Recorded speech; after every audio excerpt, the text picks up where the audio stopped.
Hello everyone, how are you all. हम लोग parts of speech लगातार पढ़ रहे हैं। पहले आपने नाउन के बारे में पढ़ा, फिर प्रोनाउन, फिर एडजेक्टिव, फिर वर्ब, फिर एडवर्ब। तो आज हम प्रीपोजिशन के बारे में पढ़ेंगे। प्रीपोजिशन होता क्या है? Preposition is the word that relates noun to noun और नाउन टू प्रोनाउन और प्रोनाउन टू नाउन। तो ये संबंध बताता है।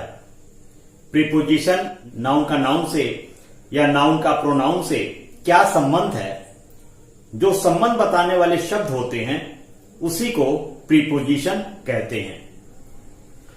प्रीपोजिशन चार तरह के मुख्य रूप से होते हैं। पहला है सिंपल प्रीपोजिशन। सिंपल प्रीपोजिशन में at, by, for, in, at, to, with इत्यादि शब्द होते हैं, तो सिंपल प्रीपोजिशन होते हैं। जैसे I am sitting at the bench. इसी तरह बाय होता है, फॉर होता है, इन होता है, एट होता है, टू होता है, विथ होता है, और भी बहुत सारे शब्द हैं जो सिंपल प्रीपोजिशन कहे जाते हैं, जो नाउन का नाउन से या नाउन का प्रोनाउन से रिलेशन बताते हैं। सेकंड है compound preposition.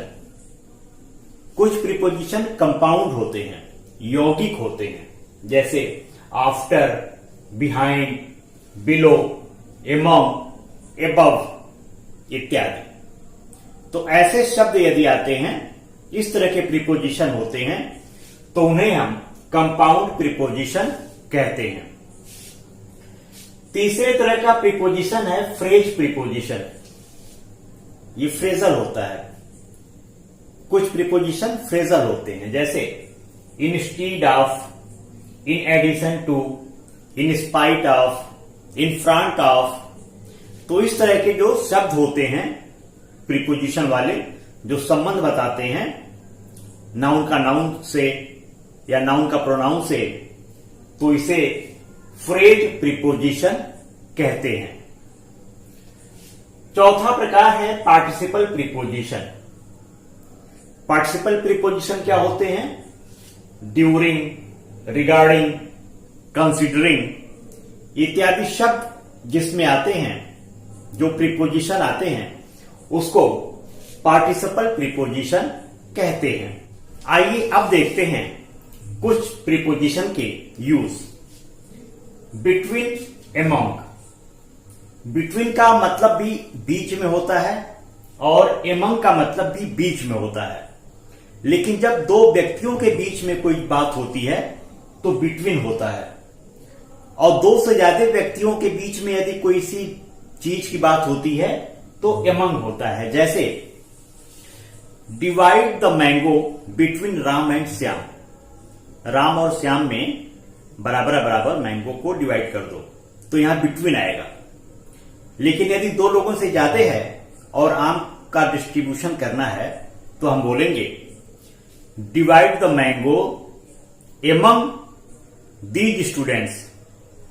Divide the mango among these students, यानी स्टूडेंट्स दो से ज्यादा हैं तो बिटवीन नहीं आएगा, फिर एमंग आएगा।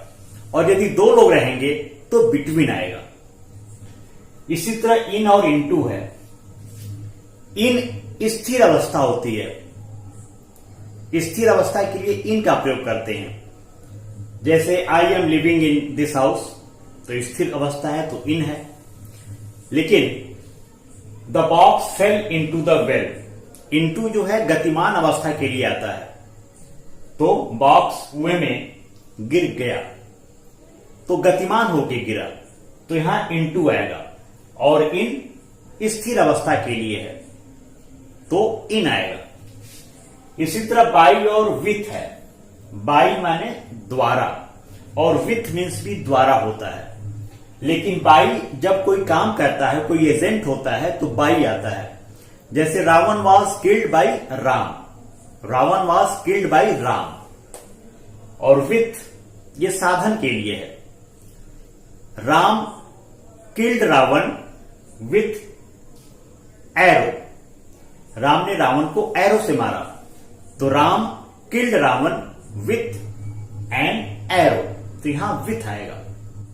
आइए अब देखते हैं इन और विद इन का प्रयोग। इन का प्रयोग समय पर यदि कोई चीज समाप्त हो रही है तो इन कहते हैं। जैसे he will come back in a week, वह एक सप्ताह में लौट आएगा, तो he will come back in a week. और यदि वो समय से पहले आ जाएगा तो विद इन का यूज होता है। He will come back within a week, यानी वो एक सप्ताह के पहले भी आ जाएगा।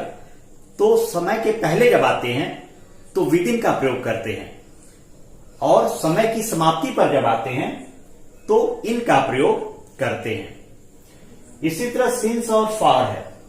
सिंस पॉइंट ऑफ टाइम के लिए होता है और फॉर पीरियड ऑफ टाइम के लिए होता है।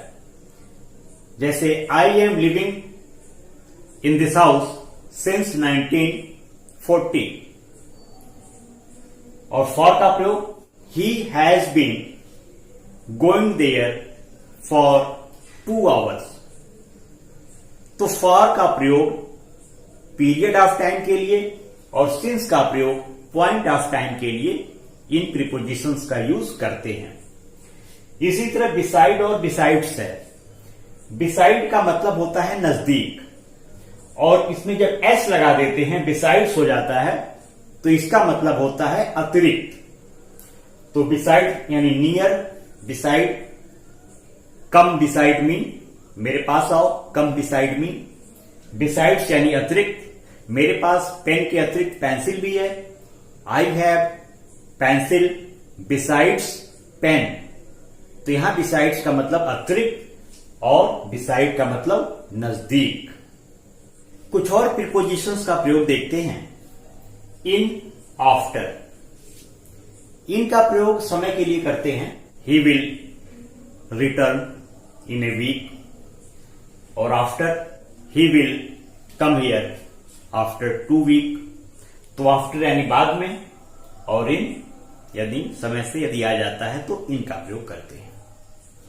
ऑन और अपॉन का प्रयोग है। ऑन यानी ऊपर, किसी चीज के बिल्कुल ऊपर कोई चीज रहती है तो ऑन होता है। लेकिन यदि किसी मोशन के द्वारा, किसी गति के द्वारा कोई चीज किसी के ऊपर है तो अपॉन आएगा। यदि कोई चीज स्टेशनरी अवस्था में, रुकी हुई अवस्था में किसी के ऊपर है तो ऑन आएगा, लेकिन यदि मोशन हो रहा है तो अपॉन आएगा। टिल और बाई है यहां पे। टिल यानी तक, बाई मीन्स भी तक ही होता है, समय के लिए यूज होता है। एट और ऑन है। एट का प्रयोग पॉइंट ऑफ टाइम के लिए, और ऑन का जो यूज होता है पीरियड ऑफ टाइम के लिए। इस रूप में इस प्रीपोजिशन का प्रयोग करते हैं।